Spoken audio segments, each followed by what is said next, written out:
ये है खबरों की खबर और आप देख रहे हैं खबरों की खबर टीवी। बुनियादी तौर पर इसका मकसद ये है कि समाज में सद्भावना की आज बहुत ज़्यादा ज़रूरत है।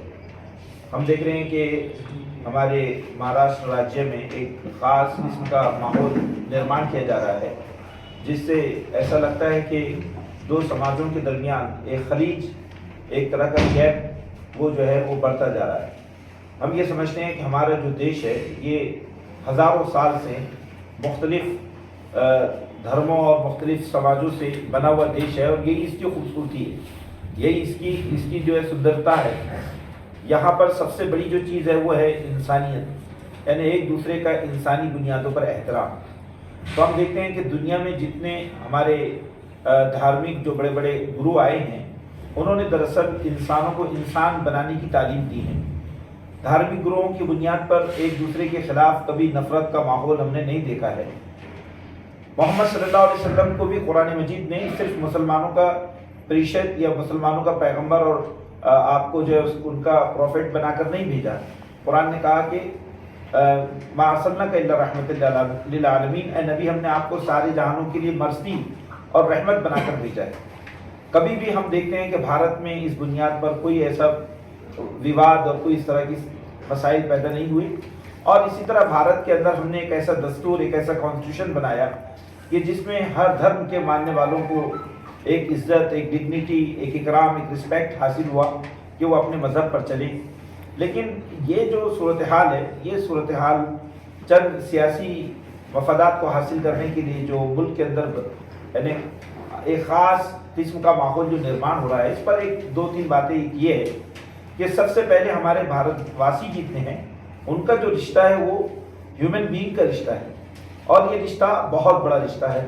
और दूसरी जो चीज़ है वो ये है कि दुनिया का कोई भी कंट्री वो पीस और सोशल जस्टिस के बगैर डेवलप नहीं हो सकता है। दुनिया के अंदर जो ताकतें पीस को भ्रष्ट उसको बर्बाद करती हैं, वो दरअसल समाज की दुश्मन होती हैं और मुल्क की दुश्मन होती हैं। बजाय इससे हम समाजों के दरमियान दूरियां पैदा करते हैं, लेकिन इसके खौफनाक असरात हमारे ड्यूरेबल सस्टेनेबल डेवलपमेंट पर होता है।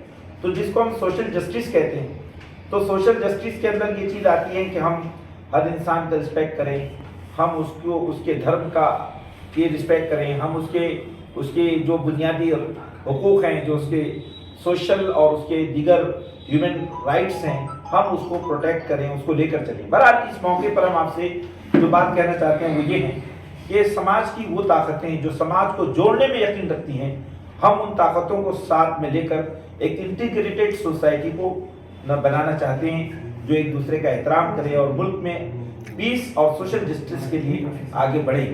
बहरहाल आज जो कुछ चीज़ें चल रही है सोशल मीडिया में या इसी तरह से इलेक्ट्रॉनिक मीडिया में, प्रेस मीडिया में, तो हम उन चीज़ों को सही रुख देने के लिए आज हमने ये प्रेस कॉन्फ्रेंस किए हैं। ये इस वक्त रियासत महाराष्ट्र के 4 बड़े शहरों में प्रेस कॉन्फ्रेंस रखी गई है, मुंबई में, पुणे में, नागपुर में और औरंगाबाद में, ताकि महाराष्ट्र के बेहतरीन लोग जो हमेशा एक दूसरे के सिलसिले में इज्जत और एहतराम का मामला करते हैं और महाराष्ट्र के डेवलपमेंट के लिए वो सोचते हैं कि ये इन्हीं चीज़ों को सामने रखकर हमने ये बात रखी है। और यही बात प्रेषित मोहम्मद सल्लल्लाहु अलैहि वसल्लम ने कही थी कि तुम में का सबसे बेहतरीन आदमी वो है जिसकी ज़ात दूसरे इंसानों के लिए बेहतर हो। और आपने ये बात भी कही थी कि जो लोग अपने बड़ों का एहतराम न करें और छोटों से इज्जत और प्यार का मामला न करें, वो मेरी उम्मत में से नहीं, वो मेरे लोगों में से नहीं है। फिर आपने ये भी बात कही थी कि कोई इंसान अगर एक इंसान को नाहक तकलीफ पहुंचाए या उसका मर्डर कर दे तो वो सारे इंसानों का कातिल है, और जो एक इंसान को नाहक कत्ल होने से बचाए तो ईश्वर की निगाह में वो सारे इंसानों को ज़िंदगी देने वाले के बराबर है। ये कुछ बातें हैं। फिर अब हमारे जो यहाँ पर मौजूद डिग्निटरीज़ हैं और रिप्रेजेंटेटिव्स हैं अलग अलग धर्मों के, वो इंशाल्लाह आपके सामने और बेहतर तरीके से अपनी बात को रखेंगे। अशी ताकीद करतो की कोणत्याही धर्माच्या महापुरुषाला, कोणत्याही धर्मीयांच्या श्रद्धास्थानांना नाव ठेवू नका, त्यांचा अवमान करू नका, ही ताकीद कुराणाने आपल्या अनुयायांना दिलेली आहे.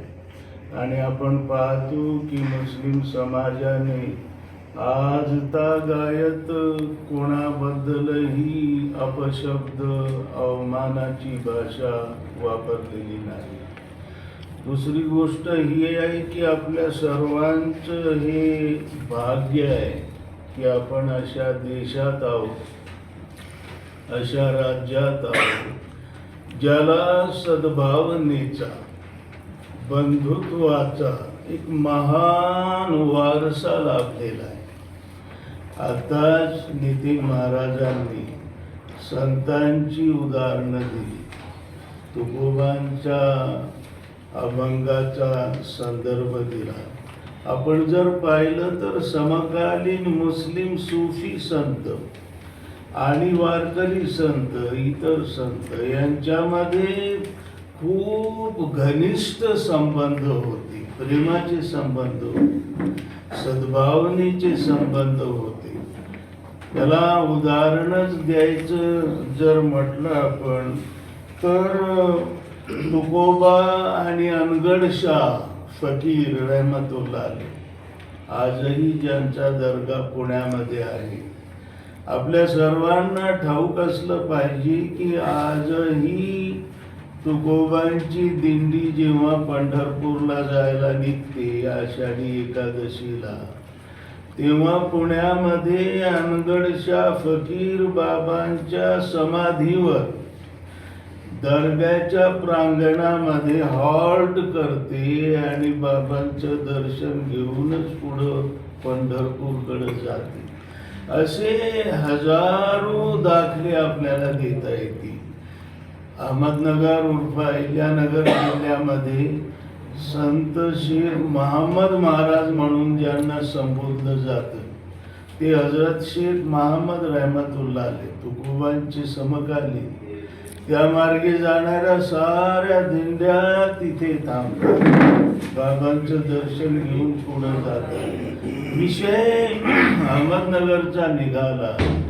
आपण सर्व जाणतो की अहमदनगरमध्ये शाह शरीफ रहमतुल्लाह अलैह एक खूप प्रसिद्ध तत्कालीन सूफी संत आहेत आणि मालोजी राजे भोसलेंना एवढा आदर होता शाह शरीफ बाबांप्रती की त्या आदरामुळे मालोजी राजेंनी आपल्या दोन्ही मुलांची नाव, दोन मुलं होती त्या, एकाच शहाजी शाह शरीफ बाबांच्या नावावर आणि दुसऱ्याचं शरीफजी असं ठेवलं होतं. याच्यातून काय बोध मिळतो आपल्याला? शहाजीचे चिरंजीव सुपुत्र आहेत छत्रपती शिवाजी महाराज. तर हा वारसा राष्ट्रपिता महात्मा फुलेंनी पैगंबरांवर पोवाडा लिहिलेला आपल्या सर्वांना ठाऊक आहे. अगदी अलीकडं राष्ट्रसंत तुकडोजी महाराजांच्या ग्रामगीतेमध्ये पैगंबरांचा गुणगौरव आहे, त्यांच्यावर लिखाण केलेलं आहे राष्ट्रसंतांनी. हे असे अनेक दाखले देता येतील. ते केवळ याकरता की आपला वारसा सद्भावनेचा आहे, बंधुत्वाचा आहे, तो ऐक्याचा आहे, एकात्मतेचा आहे. आणि हे पण वास्तव नाकारून चालणार नाही की काही मुठभर लोक जरी या सद्भावनेला तडा जाईल असं काम करत असले द्वेष पसरवण्याचं, तरी मेजॉरिटी जी आपली जनता आहे तिला मात्र हे मान्य नाही. सर्वसामान्यांमध्ये त्यांना सद्भावनाच हवी आहे, त्यांना शांती आणि प्रेम बंधुताच हवी आहे. ही गोष्ट विसरून चालणार नाही.